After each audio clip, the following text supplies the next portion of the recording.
ስኬትህን ያዘገየው ነገር ምን ይመስልሃል? ገንዘብ ማጣት ወይስ ጥሩ መካሪ ማጣት ወይስ ደግሞ የሚረዳና የሚረዳ ሰው ማጣት? የተወለድክበት አካባቢ ወይስ ቤተሰብህ? የቀድሞ ፍቅረኛህ ወይስ የትዳር አጋርህ ወይስ ደግሞ የችሎታ ማነስ? እነዚህ ሁሉ ስኬታማነትህን የያዙ ነገሮች መስሎ ከታየህ በጣም ተሳስተሃል። ምክንያቱም በየዘመናቱ ስኬታማ የሆኑ ሰዎች የቀድሞ ታሪካቸውን ስታይ እንዴት ሊሳካላቸው ቻሉ ብለህ ራስህን መጠየቅ አይቀሬ ነው። እናም እነሱ ያለፉበት ጎዳናና የገጠማቸው ተግዳሮቶችን ስታይ እንዴ እኔ ምን ጎሎኝ ነው ስኬታማ መሆን ያልቻልኩት የሚል ጥያቄ ውስጥህ ይፈጠራል። እስኪ ለትንሽ ደቂቃ እኔ ለምንድን ነው ስኬታማ ወይም የስኬት መንገድ ላይ የሚያደርስ ነገር ላይ የሌለሁት ብለህ አስብ። አለበለዚያ ይህንን ቪዲዮ መመልከት ጊዜያዊ መነቃቂያ ብቻ ነው የሚሆንብህ። የጠፋህባቸው ጊዜያት ትዝ አሉህ? ሰው እየመከረ በማይሆን ጓደኝነት ውስጥ የተጠመድክበትና ስራህን የዘነጋህበት ወቅት ትዝ አለህ? መስራት እያለብህ ጓደኞች ጋር ለመሆን ስትል የተውካቸው ብዙ ነገሮች ትዝ አሉህ? ስንት ዛሬ የምትቆጭባቸው እድሎች በማወቅና ባለማወቅ ያለፈስ ትዝ አለህ? አንድ ስንዝር ለማይሄዱ ሰዎች ብዙ ነገርስ የተውክበትና ጠቃሚ የሆኑ የህይወት ክፍልህን የዘነጋህበትስ ትዝ አለህ? የቁጭት ስሜት በዚህ ሰዓት እንደሚሰማህ አውቃለሁ። ግን ይህንን ያደረኩት ትላንትናህን አስበህ ራስህን እንድትወቅስ አይደለም፣ ነገር ግን ካለፈው እንድትማርና ምን ያህል በህይወት አለመሳካት ውስጥ ያንተን አስተዋጽኦ እየነገርኩህ ነው። አየህ፣ ትልቁ የስኬት ስንክሳር ዲሲፕሊንና ቁርጠኝነት አለመሆን ነው። ሁሉን ለማስደሰት መጣርህ፣ ሰው እንዳንተ እንደሚያስብ ማሰብህ ነው ትልቁ እንቅፋት። እናም አሁን ምን ላድርግ ካልከኝ ቁርጠኛ ሁን። ለህልምህ መድረስ እና እውን መሆን የምትፈልገው ነገር።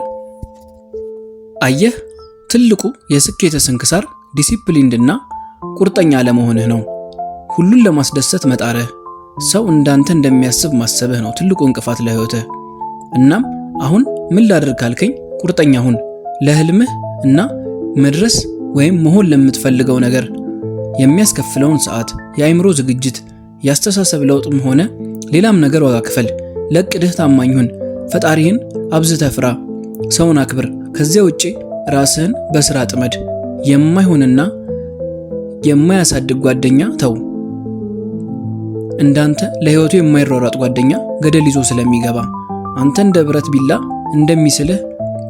የሚስልህ ካልሆነ ምን ይጠቅምሃል? በአጠቃላይ ስኬት ውሳኔ ነው፣ ለዛውም መራራ የሆነ። ምክንያቱም ቤትህን ስታጸዳ ቆሻሻ ይወጣል፣ ቦታ ያልያዘው ቦታ ይዛል። ልክ እንደዛ መውጣት ያለባቸው ባህሪዎች ሰዎችም ይኖራሉ። ለህይወትህ ቆራጥ መሆን ስትጀምር ከዚህ አልፎ ቅድሚያ ለማን መስጠት እንዳለብህ ትረዳለህ።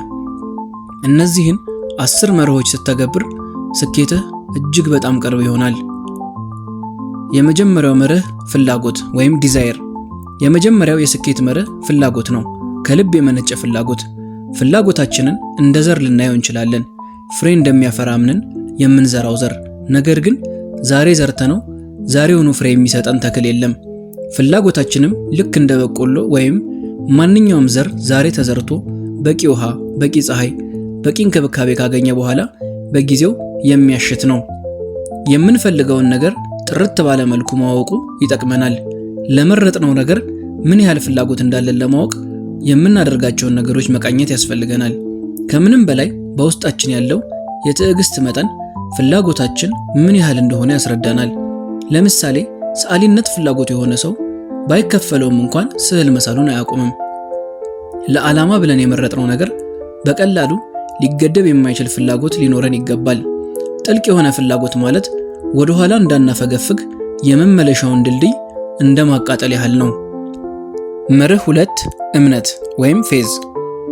እምነት ዓላማችን የሚገነባበት መሰረት ነው።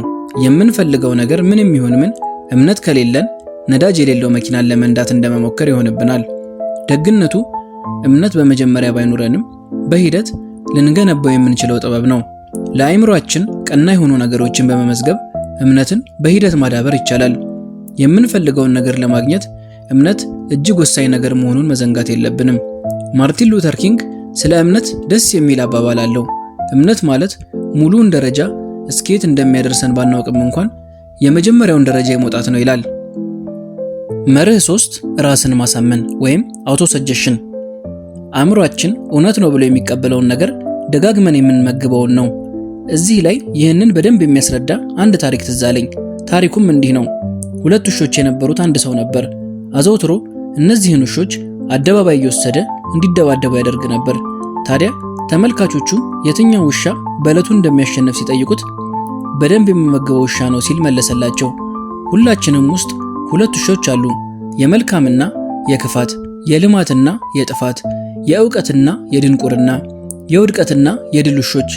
የበላይ ሆኖ የሚመራን ውሻ ዘወትር የምንመግበው ነው። ለዚህ ነው ናፖሊዮን ሂል አውቶሰጀሽን ወይም ለራስ መልካም ነገሮችን ደጋግሞ በመንገር አእምሯችን ወደ ፈለግነው መንገድ መምራት እንደምንችል የሚነግረን። መንገር ብቻም ሳይሆን የሚያሳስበን። መርህ 4 በአንድ ነገር ላይ ራስን የተካኑ ማድረግ ወይም ስፔሻላይዝድ ኖሌጅ።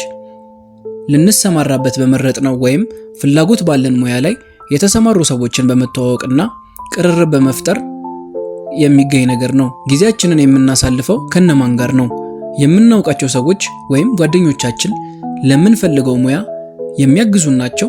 ለምሳሌ ፕሮፌሰር ለመሆን ፍላጎት ያለው ሰው በተቻለው መጠን ዩኒቨርሲቲ አካባቢ ካሉ ሰዎች ጋር ግንኙነቱን ቢያዳብር እጅግ በጣም ይጠቅመዋል።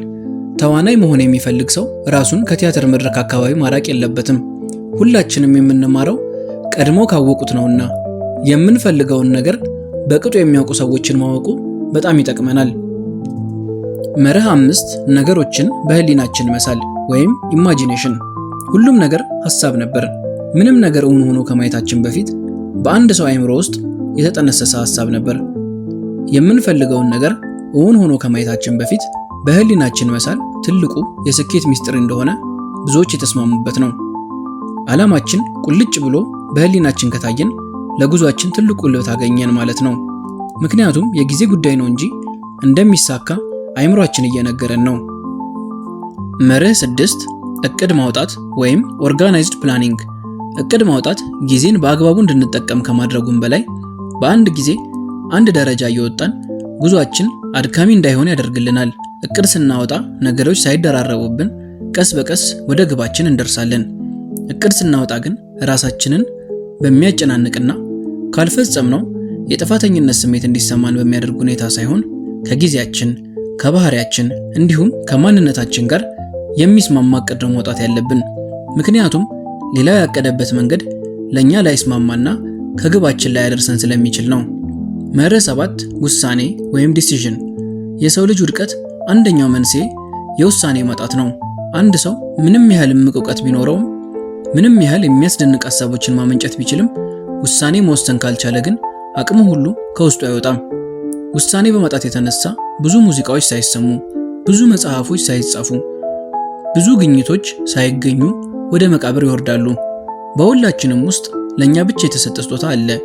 ይህንን ስጦታ ግን አውጥተን ሌሎች እንዲያዩት ማድረግ የምንችለው ውሳኔ መወሰን ስንችል ብቻ ነው። የምንወስነው ምንድነው ካላችሁ መልሱ የምንወስነው መሆን የምንፈልገውን ነው። መርህ 8 ጽናት ወይም ፐርሲስተንስ። ውሳኔ ብቻውን አቅም የለውም። ውሳኔያችን ባህሩን አቋርጦ ከዓለማችን ዳርቻ እንዲደርስ የሚያደርገው ኃይል ጽናት ብቻ ነው። ብዙዎቻችን የተለያዩ ውሳኔዎችን እዚህና እዚህ እንወስናለን፣ ነገር ግን ጽናት ኖሮን አንገፋበትም። ለዚህ ነው ናፖሊዮን ሂል የውድቀት እና የስኬት ዋናው መለያ ጽናት ነው ያለው። ለምሳሌ ከመጠጥ ሱስ መላቀቅ የሚፈልግ ሰው 100 ጊዜ ለማቆም ቢወስንም ከውሳኔው ጋር ጽናት ካልተደመረበት በቀር ውሳኔውን ብቻውን ምንም ዋጋ የለውም። ስለዚህ በውስጣችን ያለውን የጽናት መጠን መፈተሹ እጅግ ወሳኝ ነገር ነው። መርህ 9 ጥምር ኃይል ፓወር ኦፍ ዘ ማስተር ማይንድ። 2 ጭንቅላቶች አንድ ላይ ሲሆኑ ሶስተኛ ጭንቅላት ይወለዳል። አንድ ሰው የራሱ የሆነ ሐሳብ ወይም ግኝት ሊኖረው ይችላል። ከሌሎች ሰዎች ሐሳብ ጋር ሲደመር ደግሞ ይበልጥ ይሰምራል። ከአንድ ብርቱ 2 መድኃኒቱ እንዲል የሀገራችን ሰው በጋራ የመስራትን ልምድ ማዳበር መቻል አለብን። አብሮ መስራት መቻል ትልቅ ክህሎትም ጭምር ነው። መርህ 10 የምታደርገውን ነገር ደስታ ሊሰጥህ ይገባል። ስቲቭ ጆብስ በህይወት በነበረበት ወቅት እንዲህ ብሎ ነበር፣ የምንሰራውን ነገር የማንወደው ከሆነ እስከ መጨረሻው ለመሄድ አንችልም። የሚሰራውን የማይወድ ማንኛውም ሰው ተስፋ ቢቆርጥ አይፈረድበትም። እውነት ነው። የምንወደውን ነገር ስናደርግ በቀላሉ ተስፋ አንቆርጥም። ሙያችን እንዲሆን የምንመርጠውን ነገር የምንወደው ነገር ከሆነ በዛ ላይ ዕውቀታችንም ለማዳበር ሆነ ልምድ ለማግኘት ፍላጎት ይኖረናልና።